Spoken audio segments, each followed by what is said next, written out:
mon désir. Oh Yahweh, je ne veux que toi.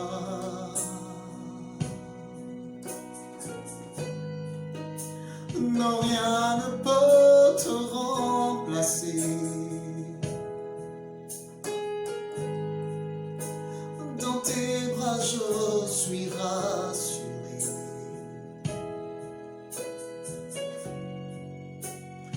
Montre-moi la voie qui me ramène à toi.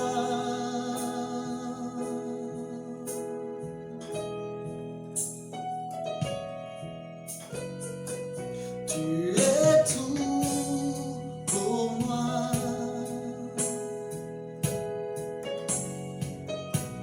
Sans toi, je ne peux vivre. Tu es tout pour moi. Garde-moi près de toi. Tu es tout pour moi. Sans toi, je ne peux vivre. Tu es tout pour moi. Garde-moi près de toi.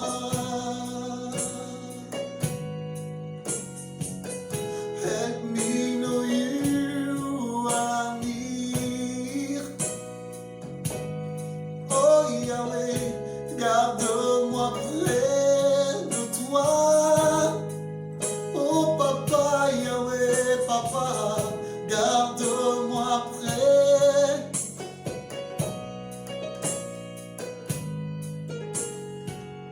Garde-moi près.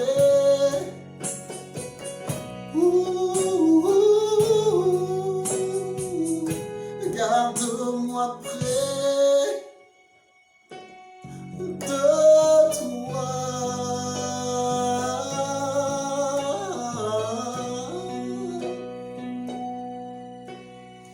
Garde-moi près de toi.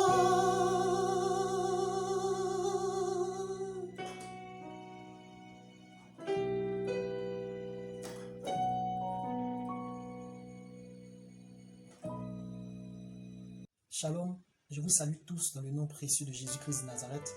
Je suis le pasteur Landry Logon, l'ouvrier de Jésus, votre serviteur. Et j'ai tenu encore à faire cette vidéo pour encore nous édifier. Et j'espère que vous êtes édifiés. N'oubliez pas de m'emmener des retours à chaque vidéo et vos critiques et vos suggestions pour que nous puissions nous améliorer dans la qualité et le rendu de ces différentes vidéos. Et je prie encore que le Saint-Esprit prenne le contrôle, que le Saint-Esprit nous inspire ce soir. Et Seigneur, viens toi-même nous enseigner et donne-nous de pouvoir être ce que tu veux que nous soyons. Au nom de Jésus. Que tout ce qui est cher en moi se taise et que toi-même tu viennes nous parler, Seigneur, ce soir ou ce matin. Ça dépendra de l'heure à laquelle tes enfants regarderont cette vidéo. Amen. Bien-aimé, sois béni. Avant tout propos, je veux te bénir, toi ainsi que ta famille, ainsi que ta nation. Quel que soit l'endroit d'où tu me suis en ce moment, que la paix du Seigneur soit sur toi, que la paix du Seigneur soit sur ta famille, que la grâce de Dieu te localise là où tu es en ce moment, au nom puissant et suprême de Jésus. Quelqu'un dit Amen. Ce soir, je veux parler de Genèse 2,18. Genèse 2,18 qui nous dit, l'Éternel Dieu dit, il n'est pas bon que l'homme soit seul, je lui ferai une aide semblable à lui. Je lui ferai une aide semblable à lui. Je bénis Dieu pour ta vie, toi qui suis cet enregistrement, toi qui suis cette vidéo ce soir. Et je prie Dieu que tu partages aussi ce message à tes amis, dans tes différents groupes, et que le Seigneur Jésus-Christ nous fasse du bien. Amen. L'Éternel Dieu dit, il n'est pas bon que l'homme soit seul, je lui ferai une aide semblable. je lui ferai une aide semblable. Une aide semblable à lui. Que le Seigneur vous bénisse. Vous avez déjà certainement entendu des prédications, des exhortations sur ce passage. Et je voudrais humblement apporter ma petite touche, apporter humblement ma petite contribution par rapport à ce que le Seigneur a mis dans mon cœur en ce jour à partager avec vous. Je demande donc toute votre attention, s'il vous plaît. Soyez bénis encore au nom de Jésus. Déjà, ce que nous devons voir, nous sommes dans la Genèse. Nous sommes dans le livre des origines. Je vous ai dit dans d'autres vidéos, en l'occurrence dans la cellule du mariage, ce groupe WhatsApp que j'ai créé pour pouvoir donner des enseignements relatifs au choix du conjoint, au suivi dans le cheminement jusqu'aux fiançailles et des enseignements également aux couples qui sont dans ce groupe WhatsApp. Et j'espère que vous qui êtes dans ce groupe WhatsApp, ces enseignements vous font du bien. Cette phrase déjà ne vient pas de l'homme. Toi, tu as envie de te marier. Et je vous ai dit que le mariage, c'est quelque chose de très sérieux. Très sérieux. Si tu as raté ton mariage, en tout cas, tu es à 60 ou à 70% sûr d'avoir raté toute ta vie. Ne rate pas ton mariage. Même si tu dois reprendre un deuxième mariage, c'est toujours compliqué. Parce qu'une erreur laisse toujours certaines conséquences. Une plaie laisse toujours des cicatrices. Et souvent, ces cicatrices-là, elles ne partent pas. Elles sont là à vie. Il y a des gens qui sont marqués. Ils sont marqués parce qu'ils sont sortis de déception. Et ils n'ont même plus envie d'entendre parler du mariage. Déjà, je sais qu'il y a des gens qui ont coupé la vidéo. Parce qu'ils ne veulent pas. Ils ne veulent plus. Ils ne veulent plus entendre parler de ça. Ils sont seuls et ils se sentent bien. L'Éternel Dieu dit, ce n'est pas moi qui le dis. Ce n'est pas l'homme lui-même qui l'a dit. Mais c'est Dieu qui est notre créateur. Donc si tu reconnais que Dieu est ton créateur, donc prête-moi tes oreilles et je te donnerai la voix du Seigneur. Le Seigneur dit, il n'est pas bon. Cette phrase-là, ce n'est pas venu de l'homme, c'est venu de Dieu. Il n'est pas bon que l'homme soit seul. Je lui ferai une aide semblable. Je lui ferai quelqu'un qui est comme lui. Je lui ferai quelqu'un qui a les mêmes sensibilités que lui. Souvent, on voit des personnes dire, oh, le temps est venu, hein. Le moment est venu pour que je puisse rentrer dans le mariage. Non, mon âge a avancé, ceci, cela. C'est vrai que c'est un constat que tu fais personnellement. Mais c'est un constat qui est ressenti d'abord par les personnes qui sont autour de toi. En l'occurrence, tes parents, physiques comme spirituels. Physique comme spirituel. Beaucoup demandent dans les questions, dans les enseignements, dans le groupe WhatsApp de la cellule du mariage, beaucoup me demandent, mais quel est le moment opportun? Quel est le moment opportun? Le moment opportun, c'est le moment où les gens commencent à dire qu'il n'est pas bon que tu sois seul. Je vous donne déjà cet indice. Tu commences à travailler, tu commences à te réaliser et on commence à voir certaines réalisations qui sortent de terre, des choses que tu es en train de mettre en place. On sent que tu as commencé à prendre une petite maison déjà et tout d'un coup, tes frères commencent à te taquiner, ton meilleur ami, tes amis, tes parents spirituels. Mais attends, ça fait un moment, on te voit seul, hein? Frère, je donne un exemple, Pierre. Mais Pierre, il y a longtemps que tu es seul. Il y a longtemps que tu es seul.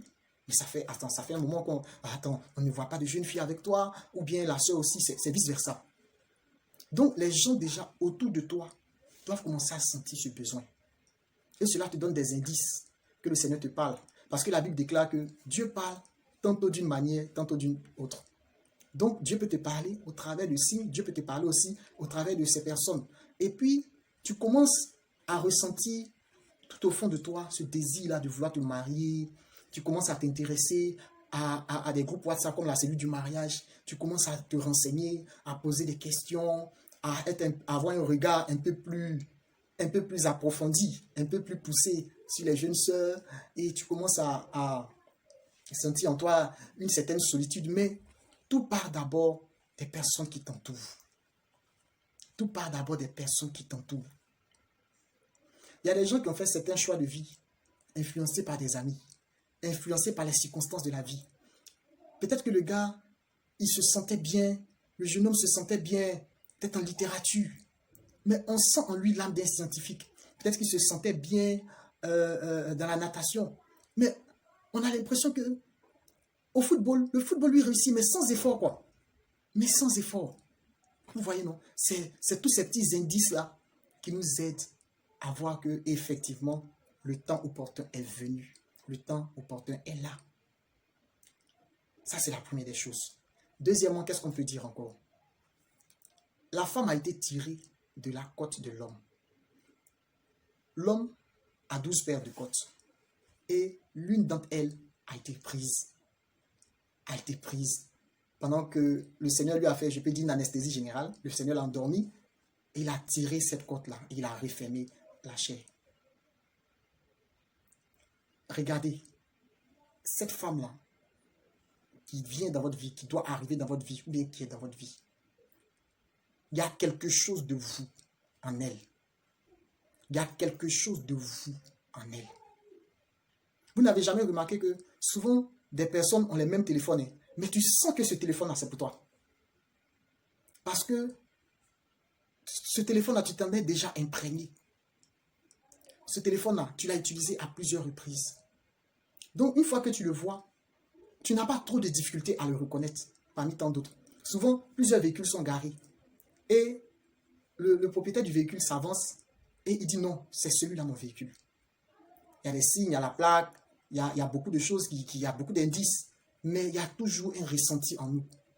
Mon frère, et je m'adresse aux hommes, quand tu rencontreras ta côte, quelque chose va bouger en toi et vice-versa. C'est la même chose aussi pour les femmes.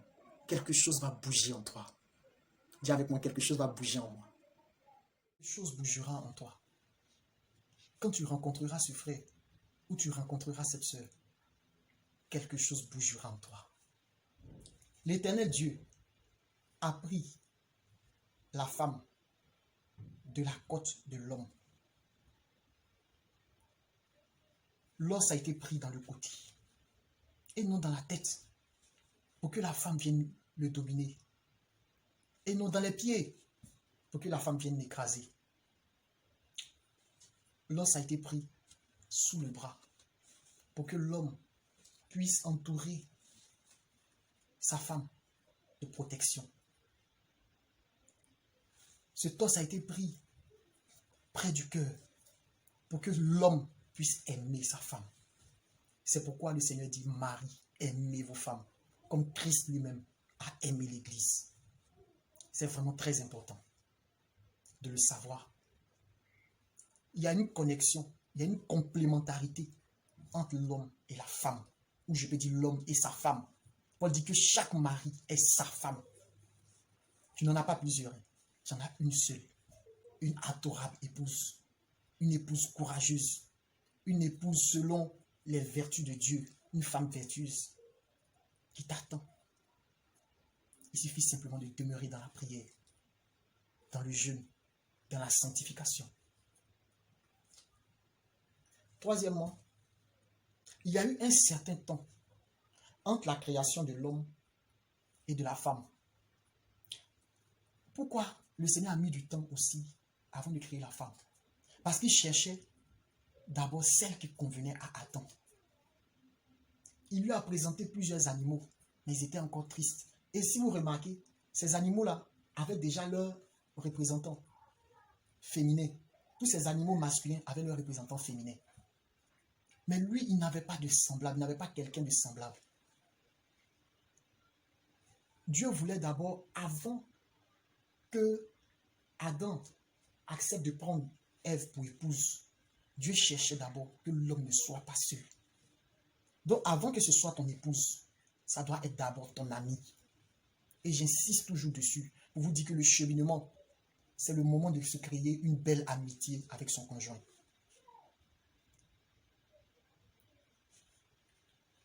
Il y a eu un certain temps entre la création de l'homme et de la femme. Parce que Adam devait s'occuper d'abord de son jardin. Toi, tu n'as pas de situation financière et puis tu veux prendre enfant des gens. Elle va manger quoi? La sœur, elle va manger quoi? Bien, vous allez parler en langue. Comme souvent les hommes de Dieu disent pour s'amuser. Mais c'est une réalité. Il y a 3 démons qu'on ne peut pas chasser. Le courant, le démon de la sous-dessus, le démon de la CIE, et le démon du loyer. Ces 3 démons, on ne peut pas les chasser avec parler en langue. On les chasse avec l'argent. Alléluia. Les factures là. On ne parle pas en langue dessus. On ne parle pas en langue à la pharmacie. Ils vont te chasser. Alléluia. On ne parle pas en langue à la clinique. Aujourd'hui, accouchement. Ça coûte cher. Oh. Mais Dieu est sur son trône. Dieu nous donnera les moyens.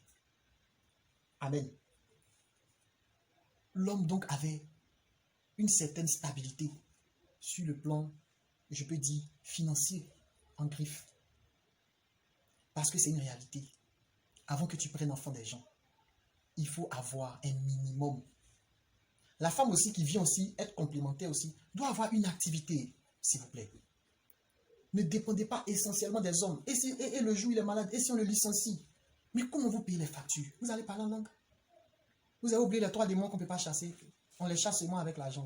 Là, ça vous oublie. L'argent répond à tout. Soyons réalistes, frères et sœurs.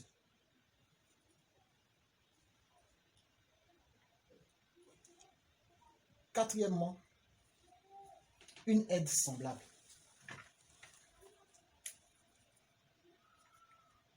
Dis avec moi, une aide semblable. Une aide semblable, mais de différents sexes. Quels sont ces hommes qui vont vers des hommes? Quelles sont ces femmes qui vont vers des femmes? Non. Le mariage, c'est un homme et une femme. Donc si tu te sens seul, il faut que tu puisses avoir ton homme ou ta femme. Je ne parle pas de ces solitudes, oh bon, je me sens un peu seul, je m'ennuie un peu. Là, tu peux prendre ta Bible pour dire. Tu peux appeler un ami pour échanger avec lui. Bien sûr, une conversation aussi saine. Et puis, puisque nous sommes des enfants de Dieu. Mais il y a un moment où tu commences à ressentir des besoins physiologiques. Tu commences à ne plus pouvoir te contenir sur le plan sexuel. D'après les gens, ça ne mange pas du riz.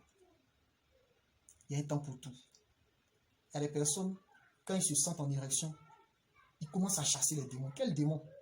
Démon d'érection. Mon frère, son médicament, c'est le mariage. Si tu commences à brûler, là, c'est que le temps pour te marier n'est pas loin ou bien c'est arrivé. Donc, mets-toi dans les conditions. Commence à cultiver ton jardin. Commence à avoir une activité lucrative. Ou bien, commence à être encore plus assidu pour vite finir tes études. Aujourd'hui, là, il y a des débouchés qui sont tellement rapides. Après le bac, déjà même 2 ans après, tu peux aller faire un stage et commencer un emploi. Aujourd'hui, il y a les concours et il y a beaucoup de choses. Au moins, tu es fonctionnaire, tu as la fonction publique. On dit les fonctionnaires, ce sont des personnes qui fonctionnent. Alléluia. Et on n'est jamais 203. Quand on aide semblable à venir là, il y a bébé aussi qui arrive. Donc, il faut que tout soit dans la légalité. Il faut que tout soit préparé. Amen. Donc, après cet être semblable, un 5e point encore que je pouvais donner. La femme donne un sentiment de victoire. Tu me diras, mais comment un sentiment de victoire? Oui, un sentiment de victoire. Parce que lorsque Dieu a endormi Adam et il a pris la côte de l'homme, c'était pour créer quelque chose de sublime, de merveilleux. Vous avez vu que lorsque Adam a vu Ève, il s'est crié « os de mes os, chair de ma chair ». Alléluia. Et par la suite, on l'a appelée femme parce qu'elle a été prise de l'homme. Mais quand on regarde la côte, c'est quelque chose que Adam a perdu. Et ça me rappelle Ecclésiaste chapitre 11. Jette ton pain à la surface des eaux. Avec le temps, tu le retrouveras. Mais nous voyons ici que tous ceux qui se confient en l'Éternel ne sont jamais déçus. Adam a eu confiance en Dieu en se laissant endormir. Il y a des moments, frères, sœurs, il faut laisser Dieu faire. Reste silencieux. C'est ce que Zacharie n'a pas fait, puis il a été rendu muet quelque temps. On lui a dit que tu auras un enfant, tu auras un fils. Malgré que ta femme est stérile, tu auras un fils. Marie aussi doutait, on lui a dit, va voir, ta parente Élisabeth est enceinte. Avec Dieu, pour gagner, il faut perdre. Il faut perdre. Par moments, les gens te moquent. Mais celui-là, il veut dire quoi? Il se garde des choses de ce monde. Celui-là, il veut dire quoi? Il n'est pas comme nous. Celle-là, elle veut dire quoi? Elle n'est pas busy. Celle-là veut dire quoi? Donc, elle paye sa pommade comment? J'ai payé ma pommade comment? On dit, il faut rester dans la sanctification, il faut te garder, il faut faire une activité à l'église, il faut cultiver ta foi, il faut être dans l'abstinence, il faut être dans ceci, dans cela. Peut-être que tu trouves que tu perds du temps, hein, mais tu vas voir demain que tu es en train de gagner gros. Parce qu'avec Dieu, on perd petit et puis on gagne au centuple. Dis Amen. C'est important pour toi de savoir cela. Toutes les fois où tu perdras avec le Seigneur, à cause du Seigneur, pour le Seigneur, tu gagneras. Et comme la Bible dit, tu seras plus que vainqueur. Plus que vainqueur. Hier, j'ai donné un enseignement dessus, dans le groupe WhatsApp des adorateurs, quand on parlait du psaume 60. Et que David décrivait sa victoire contre les 12 000 Édomites. Le Seigneur veut faire de toi un victorieux. Le Seigneur veut faire de toi, ma soeur, une victorieuse. Peut-être que tu as l'impression de perdre, mais tu gagneras gros. L'avant-dernier point, c'est cette opération. L'opération que Dieu a faite. Vous avez vu qu'il a extrait la côte et puis il a refermé la chair à sa place. Beaucoup aujourd'hui regardent le corps de l'homme. Mais pourquoi sur le corps de l'homme, il n'y a pas de cicatrices? Mon frère, tu es Adam. Dieu, il est le spécialiste des cas impossibles. La Bible dit dans Luc 1,37, rien n'est impossible à Dieu. Le médecin soigne, mais c'est Jésus qui guérit. Le médecin soigne, mais c'est Jésus qui guérit. Il est le médecin par excellence. Il peut faire des choses qu'aucun homme ne fait parce qu'il n'est pas un homme. Donc ne regarde pas cette opération sur le plan humain. Parce que d'autres se regardent, non, c'est que ça là c'est faux. Dieu n'existe pas. Dieu est tout puissant. Dieu est tout puissant. Ne regarde pas cette opération sur le plan physique, mais regarde sur le plan spirituel. Et mon frère, ma soeur, je parle aux hommes comme aux femmes. Il y a des choses, tant que ce n'est pas sorti de toi, certaines choses aussi ne pourront pas rentrer. Tant que certaines choses ne sont pas sorties de toi, retiens bien cela, certaines choses aussi ne pourront pas rentrer. Retire de toi l'ivraie. Cette plante que le cultivateur n'a pas plantée, mais qui s'en va se mettre à côté de la récolte et qui détruit toute la récolte. Cette mauvaise herbe qu'on appelle l'ivraie, retire cela de toi. Le Seigneur doit enlever, doit retirer quelque chose de toi pour faire de toi un plus que vainqueur, pour que tu rentres dans ton mariage. Il y a quelque chose en toi et le Saint-Esprit va t'inspirer et le Saint-Esprit t'inspire à l'instant que c'est cette chose-là qu'il faut retirer de toi. Amen. Et le dernier point, 1 Corinthiens 7, verset 26.